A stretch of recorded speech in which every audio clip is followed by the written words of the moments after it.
Hello दोस्तों, स्वागत है आपका अपना प्यारा सा परिवार AK2 एजुकेशन में। तो AK2 एजुकेशन में आज सभी लोगों का स्वागत है। आज हम लोग देखने वाले हैं बायोलॉजी का एक इम्पोर्टेंट मॉडल सेट।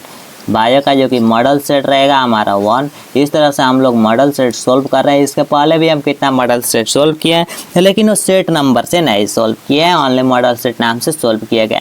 अब हम लोग सेट बाय सेट देखेंगे। एक में 30 से 35 क्वेश्चन रहेगा और इसमें लगभग हम लोग 4 से 5 मॉडल सेट सोल्व करेंगे। और प्रीवियस ईयर क्वेश्चन आप लोगों को करा रहा हूँ, तो वो भी क्लास डेली करते रहिए। चलिए आज की क्लास को स्टार्ट करते हैं। चैनल पर पहले बार आए हैं तो सब्सक्राइब कर दीजिए, लाइक कर दीजिए और अपने दोस्तों के पास ज़्यादा से ज़्यादा शेयर कीजिए। चलिए पहला क्वेश्चन दिया गया है, अमेजन के वनों में पादपों की स्पीसीज है। अमेजन के वनों में पादपों की स्पीसीज है। तो अमेजन के वनों में पादपों की स्पीसीज कितनी होती है? 10,000, 20,000, 30,000 या 40,000। तो अमेजन के वनों में पादपों की जो स्पीसीज होती है 40,000 होती है। कितना? तो 40,000।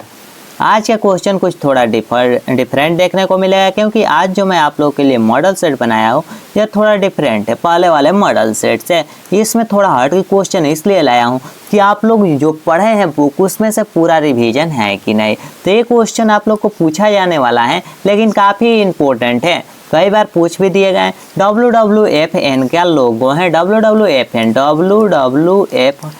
का जो लोगो होता है, किन का लोगो है? लाल पांडा का या भूमिकाय पांडा या ध्रुवीय भालू या चित्ता का? तो WWFN का लोगो होता है लाल पांडा का। लाल पांडा का लोगो है WWFN का।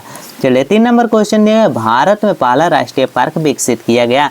भारत में कौन सा पहला राष्ट्रीय पार्क विकसित किया गया था? तो सबसे पहला राष्ट्रीय park Jim Corbett national park. कौन? जिम कॉर्बेट नेशनल पार्क नाम से पहला राष्ट्रीय पार्क विकसित किया गया था।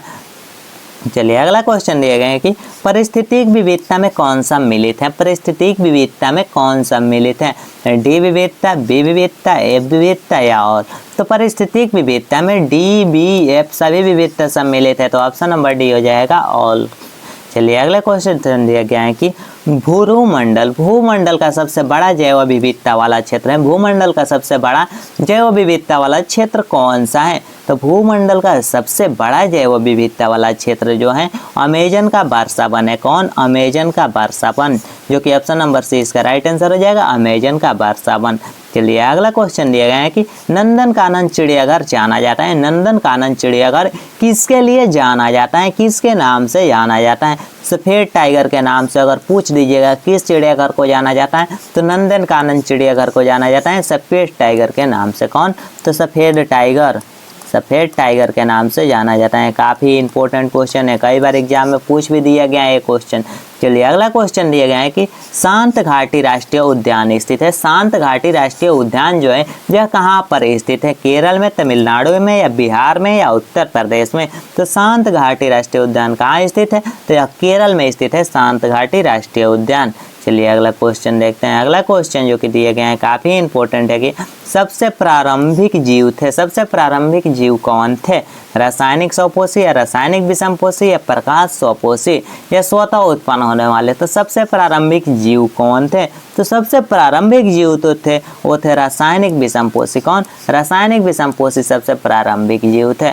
चलिए अगला क्वेश्चन दिया गया है कि एक संकर क्रॉस में 1:2:1 का अनुपात क्या का दर्शाता है? तो जब भी 1:2:1 का अनुपात आपको दर्शाता है तो वह क्या दर्शाता है? आपको कई बार बता चुके हैं कि वो आपका प्रभाविता दर्शाता है। प्रभाविता दर्शाता है 1:2:1। चलिए अगला क्वेश्चन देखेंगे, अनुवादन या स्थानांतरण से बनता है। अनुवादन या स्थानांतरण से क्या बनता है? अनुवादन और स्थानांतरण काफ़ी इंपॉर्टेंट क्वेश्चन है। DNA से प्रोटीन बनाया जाता है अनुवादन या स्थानांतरण में। चलिए अगले क्वेश्चन की तरफ चलते हैं। अगला क्वेश्चन, अब तक खोजे गए जीवाश्मों के अनुसार मानव की उत्पत्ति और विकास किस स्थान से प्रारंभ हुआ?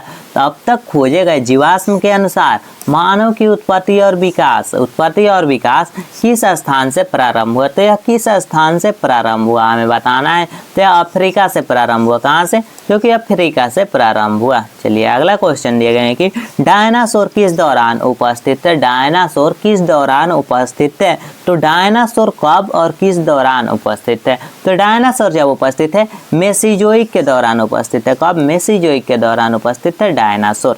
चलिए, एक समष्टि या आबादी में पाए जाने वाले जीव की कुल संख्या कहलाते हैं। एक समष्टि या आबादी में पाए जाने वाले कुल जीव की संख्या कितनी है? तो कुल जीव की संख्या है जीन पूल। क्या है? जीव की संख्या क्या कहलाते हैं? जीन पूल कहलाती हैं। चलिए, अगला क्वेश्चन दिया गया है, डीएनए में बी रूप में हेलिक्स का एक चक्कर होता है। डीएनए के बी रूप में हेलिक्स का एक चक्कर क्या होता है? तो एक चक्कर जो होता है वो क्या होता है? तो एक चक्कर अगर पूछ दिया जाए तो 34 एनएम होता है। एक चक्कर कितना होता है? 34 एनएम होता है। चलिए, अगले क्वेश्चन की तरफ चलते हैं। अगला क्वेश्चन दिया गया है, घोड़े का सबसे पुरातन पूर्वज है। घोड़ा का सबसे पुराना पूर्वज कौन सा है? तो घोड़ा का सबसे पुराना पूर्वज इकोहिप्स है। इकोहिप्स आज का मॉडल सेट अगर आप लोग पढ़ रहे होंगे तो कहिएगा कि बायोलॉजी में हम लोग इतना डिफरेंट और इतना अलग नहीं पढ़े हैं। तो बायोलॉजी में पूरा ए है, जो कि बायोलॉजी में इससे हमेशा क्वेश्चन पूछा जाता है। लेकिन अगर आप इसको अगर यूट्यूब पर देखते हैं तो इस टाइप के मॉडल पेपर आपको सोल्व कोई नहीं कराएगा और कोई मॉडल सेट इस तरह का बनाता भी नहीं है। और इस टाइप के क्वेश्चन आते हैं जो कि छूट जाते हैं, स्टूडेंट सब परेशान होते हैं। देखिए, मैंने खुद अपने हाथ से लिख कर इस नोट्स को बनाया, उसके बाद आपको वीडियो के माध्यम से समझा रहा हूँ। जितना कर मेहनत किया हूँ तो चैनल को सब्सक्राइब करके वीडियो को जरूर से लाइक कर दीजिएगा। इतना मेहनत का फल हमेरा बस एक आपका लाइक वही हमारे लिए प्यार है। चलिए, अगला क्वेश्चन दिए गए हैं कि वायरस के कोट में इनमें से क्या पाया जाता है? वायरस का कोट में इनमें से क्या पाया जाता है? वायरस के कोट में क्या पाया जाता है? डीएनए, आरएनए या दोनों में से कोई एक या नॉन?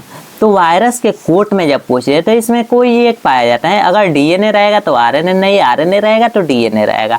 तो कोई एक हम स्पेशल नहीं कह सकते हैं कि डीएनए ही होता है और आरएनए ही होता है। तो इसमें दोनों में से कोई एक ही पाया जाता है। अगला क्वेश्चन काफी इंपॉर्टेंट है कि फिलोसफिक जूलॉजिकल नामक पुस्तक किसने लिखी? फिलोसफिक जूलॉजिकल नामक पुस्तक जो है, यह पुस्तक किसने लिखी है? तो यह पुस्तक किसने लिखी है? तो लेमार्क के द्वारा यह पुस्तक लिखा गया। चलिए, अगला क्वेश्चन दिया है, डीएनए डिकोडर में किस एंजाइम का मुख्य भूमिका रहती है? डीएनए डिकोडर में किस एंजाइम की मुख्य भूमिका रहती है? मेन भूमिका रहती है। तो जो मेन भूमिका रहती है डीएनए पॉलीमरेज की भूमिका रहती है। किसके? तो डीएनए पॉलीमरेज की मुख्य भूमिका रहती है। चलिए, अगला क्वेश्चन है, रुधिर वर्ग बी का जीनोटाइपिक क्या होता है? रुधिर वर्ग बी का हमें जीनोटाइप बताना है। तो रुधिर वर्ग बी का जो जीनोटाइप होता है बीबी या बीओ होता है। क्या क्या? तो बीबी या बीओ होता है। चलिए, अगले क्वेश्चन की तरफ चलते हैं। अगला क्वेश्चन दिया है, निम्न में से किस डीएनए अणु में प्यूरिन है? किस डीएनए अणु में प्यूरिन होता है? A+G या C+T या A+G या नॉन? जल्दी जल्दी आप लोग जवाब दीजिए। किस डीएनए अणु का में प्यूरिन है? तो किस डीएनए अणु में प्यूरिन है? जल्दी जल्दी जवाब दीजिए। A+G जल्दी याद कीजिए, बोलिए मत, A+G में। चलिए, अगले क्वेश्चन की तरफ चलते हैं। बहुत लोग जा रहे हैं ऑप्शन नंबर 1 की तरफ, जो कि गलत है। चलिए, अगला क्वेश्चन दिया गया है, कूट रहित डीएनए क्रम कहलाता है। कूट रहित डीएनए क्रम क्या कहलाता है? तो कूट रहित डीएनए क्रम जो होता है वह इंट्रॉन कहलाता है। क्या कहलाता है? इंट्रॉन कहलाता है, जो कि ऑप्शन नंबर बी है। चलिए, अगला क्वेश्चन दिया गया है कि एक लक्षण के असमान जीन्स कहलाता है।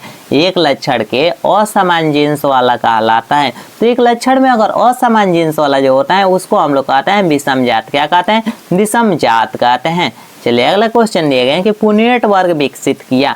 पुनेट वर्ग किसने विकसित किया? तो पुनेट वर्ग को किसने विकसित किया है? मेंडल ने या वाटसन या सर्टन ने या रेजिनेल्ड ने या बेबरी ने? तो रेजिनेल्ड ने इसको विकसित किया। किसको? तो रेजिनेल्ड ने। चलिए, अगला क्वेश्चन दिए गए हैं कि एक बिंदु उत्परिवर्तन है। एक बिंदु उत्परिवर्तन इनमें से कौन है? तो एक बिंदु उत्परिवर्तन कौन है? जल्दी जल्दी आप लोग जवाब दीजिए। एक बिंदु उत्परिवर्तन है सिकल सेल एनीमिया, जो कि एक बिंदु उत्परिवर्तन होता है। कौन? तो सिकल सेल एनीमिया। अगला क्वेश्चन है, डीएनए पर यूवी किरणों की क्रिया क्या कहलाती है? डीएनए पर यूवी किरणों की क्रिया क्या कहलाती है? तो यूवी किरणों की क्रिया पूछा जाए तो थाइमिडीन में प्रेरक कहलाते हैं। क्या कहलाते हैं? थाइमिडीन में प्रेरक। तो हम लोग अभी मॉडल सेट में 25 ऑब्जेक्टिव क्वेश्चन सॉल्व कर चुके हैं। तो इतना 25 में से आपने कितना सही किया? अगर 25 में 20 किए, 25 में अगर 25 आपका सही हुआ तो कमेंट करके जरूर बताइएगा आपको कितना सही हुआ इसमें से। इसी हिसाब से मेरा नेक्स्ट जो कि क्लास आने वाला है, इसमें इसका पार्ट 2 आने वाला है, जो कि मॉडल सेट 2 रहेगा। तो मॉडल सेट 2 को जरूर से देखिएगा। मिलते हैं नेक्स्ट वीडियो में। चैनल पर पहले बार आए तो सब्सक्राइब कर लीजिए, वीडियो को लाइक कर दीजिए। मिलते हैं नेक्स्ट वीडियो में। जय हिंद, वंदे मातरम।